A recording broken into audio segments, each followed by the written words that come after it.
Content creation के सैकड़ों platforms, उस पे काम करने वाले मिलियंस ऑफ क्रिएटर्स और इन प्लेटफॉर्म्स में मौजूद बिलियंस की तादाद में वीडियोस, इमेजेस और ब्लॉग्स। आखिर इन सब की शुरुआत कैसे हुई? एआई ने कंटेंट क्रिएशन पे क्या इम्पैक्ट छोड़ा और क्या 2025 कंटेंट क्रिएशन का आखिरी साल है?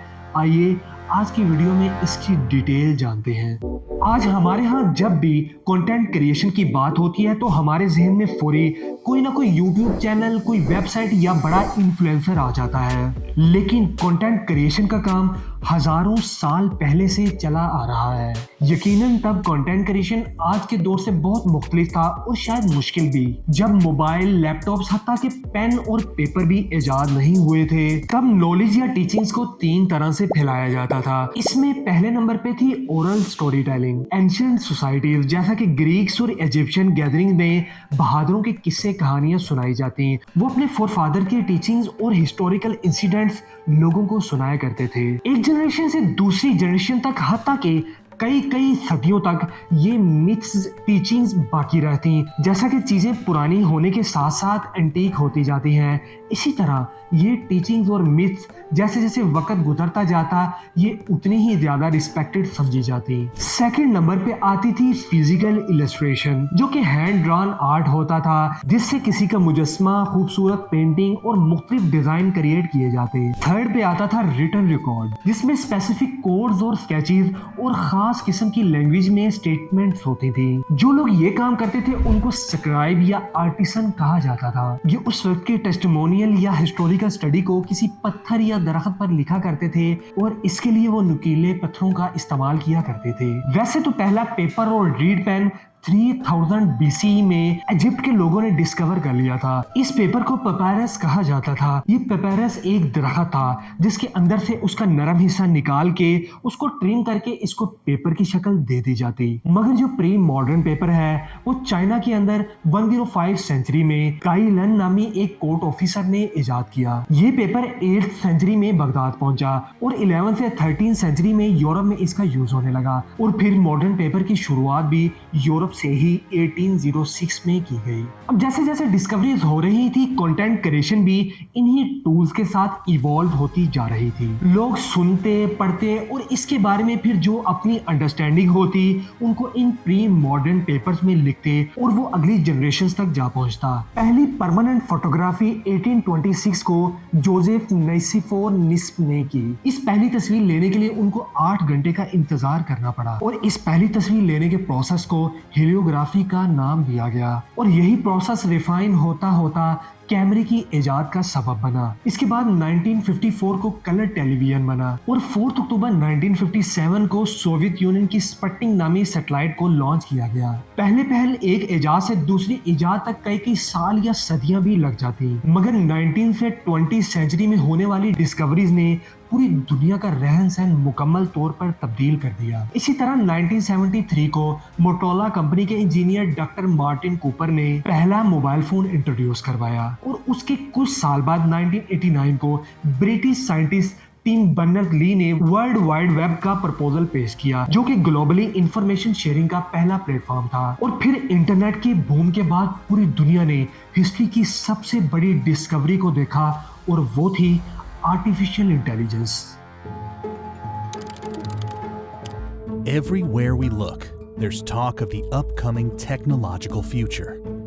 आर्टिफिशियल इंटेलिजेंस ने ना सिर्फ कंटेंट क्रिएशन बल्कि दुनिया की हर फील्ड में उसको हिलाकर रख दिया। कंटेंट क्रिएशन की हिस्ट्री और उसका सरसरी सा जायजा लेने के बाद अब हम अपने असल सवाल की तरफ आते हैं कि एआई यानी आर्टिफिशियल इंटेलिजेंस ने कंटेंट क्रिएशन पे क्या इम्पैक्ट डाला। आज टेक्नोलॉजी को यूज करने वाले बहुत से इंसान ऐसे हैं जो इस छोटी सी 60-70 साल जिंदगी में 400 से 500 साल का काम कर रहे हैं। ये बात सुनने में शायद आपको अजीब लगे, मगर एआई ने अपने यूजर्स की जिंदगी को बहुत स्मार्ट बना दिया है। उस वक्त को सोचिए जब इंसान पढ़ना लिखना सीखते, फिर किसी एक स्किल के अंदर कई साल लगाते और फिर उस नॉलेज को दूसरी जनरेशन तक डिलीवर करने के लिए कोई बुक लिखते। अब इस बुक पे साल नहीं, कई साल भी लग जाते और ये नॉलेज इसी तरह एक जनरेशन से दूसरी जनरेशन तक जा पहुंचता। मगर आज का प्रेजेंट बहुत मुख्तलिफ है।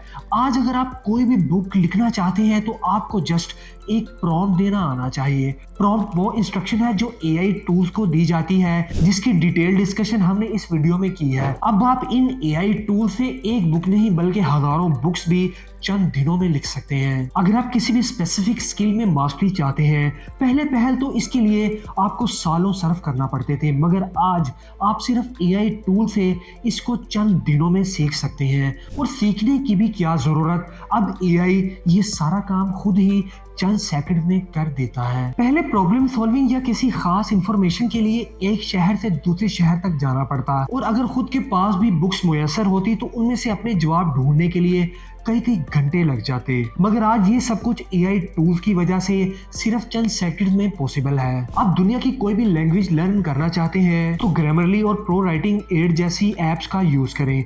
Welcome to the first installment of Grammarly Basics. ये स्किल्स आप घर बैठे चंद माह में आप सीख सकते हैं। आज BuzzFeed और Forbes जैसी वेबसाइट्स भी अपने आर्टिकल लिखने के लिए इन एआई टूल्स का यूज करती हैं। अगर फोटोग्राफी की बात की जाए, जब मोबाइल के अंदर कैमरा आया तो हर किसी का मशगला फोटोग्राफी बन गया। अब जरा इन वीडियोस और तस्वीर को देखें जो आपको स्क्रीन पे नजर आ रही हैं। ये इमेजेस और वीडियोस किसी कैमरे से शूट नहीं की गई, बल्कि ये एआई जनरेटेड है। यहाँ तक कि मूवीज इंडस्ट्री में ये खदशा जाहिर किया जा रहा है कि प्रोबेबली फ्यूचर में सारी की सारी मूवीज एआई से जनरेट की जाएं। शायद इन एग्जांपल से आपको मजीद क्लियर हो जाए। Artificial intelligence influencers are a growing industry. Social media के डिफरेंट प्लेटफॉर्म में ये एआई जनरेटेड वीडियो जिसको एक शॉर्ट मूवीज की शक्ल में अपलोड किया जा रहा है, ये हजारों डॉलर्स कमा रही हैं। और इनको जनरेट करने वालों के पास कोई स्पेसिफिक खास स्किल्स भी मौजूद नहीं है। अगर आज से 4-5 साल पहले की बात की जाए तो एनिमी बनाना एक बहुत मुश्किल काम समझा जाता था, मगर आज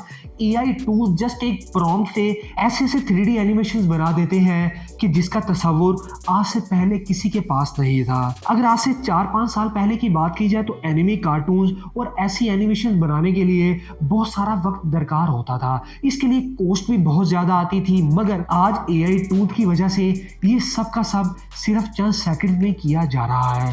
अब तो कंटेंट क्रिएट करने के लिए लोगों को किसी स्पेसिफिक कैरेक्टर या अपने सेल्फ की भी जरूरत नहीं है। अब सोशल मीडिया को देख लीजिए कि हमारे यहाँ कितने एआई इन्फ्लुएंसर सामने आ रहे हैं और इनको लोग बहुत ज्यादा पसंद भी कर रहे हैं। और यकीनन कल जब कंपनीज को अपनी प्रोडक्ट की एड बनानी होगी तो उनको किसी सेलिब्रिटी की जरूरत नहीं होगी, वो जस्ट एआई से अपना एक कैरेक्टर जनरेट करवाएंगे और उससे एड जनरेट कर लेंगे। और सोचें कि इससे कॉस्ट कितनी ज्यादा कम होगी और उसके बाद कितना टाइम भी बचेगा। इससे तो ये भी साफ जाहिर होता है कि कल सेलिब्रिटीज के लिए सरवाइव करना शायद मुश्किल हो जाए। इमेजिन करें कि सुमेरियन और बेबीलोनियन सिविलाइजेशन के लोग अगर आज यहाँ आकर ये सब कुछ देख लें तो शायद उनको अपनी आंखों पे यकीन ना आए या वो इसको मैजिक वर्ड समझे। सारी डिस्कशन से ये तो अंदाजा हो ही गया होगा कि पास्ट की कंटेंट क्रिएशन आज की कंटेंट क्रिएशन से कितनी मुख्तलिफ है। मगर अब हम अपने नेक्स्ट क्वेश्चन की तरफ आते हैं कि फ्यूचर की कंटेंट क्रिएशन कैसी होगी। फ्यूचर की कंटेंट क्रिएशन के हवाले से जो एक बहुत फेमस कॉन्सेप्ट डिस्कस किया जा रहा है वो है हाइपर पर्सनलाइज्ड कंटेंट। इसका मतलब ये है कि एआई हर किसी की इंडिविजुअल नीड के मुताबिक उसकी प्रेफरेंस को, बिहेवियर को जज करके उसको कंटेंट जनरेट करके देगा, लाइक पर्सनलाइज्ड आर्टिकल, इमेजेस और वीडियोस। इसमें एआई उस इंसान के पास्ट डाटा की बेस पे वो कंटेंट उसे मुहैया करेगा ताकि इनमें उसके बिहेवियर को डिस्टर्ब करने वाला कोई फैक्टर भी मौजूद ना हो और वो कंटेंट उस शख्स को जरूर पसंद आएगा।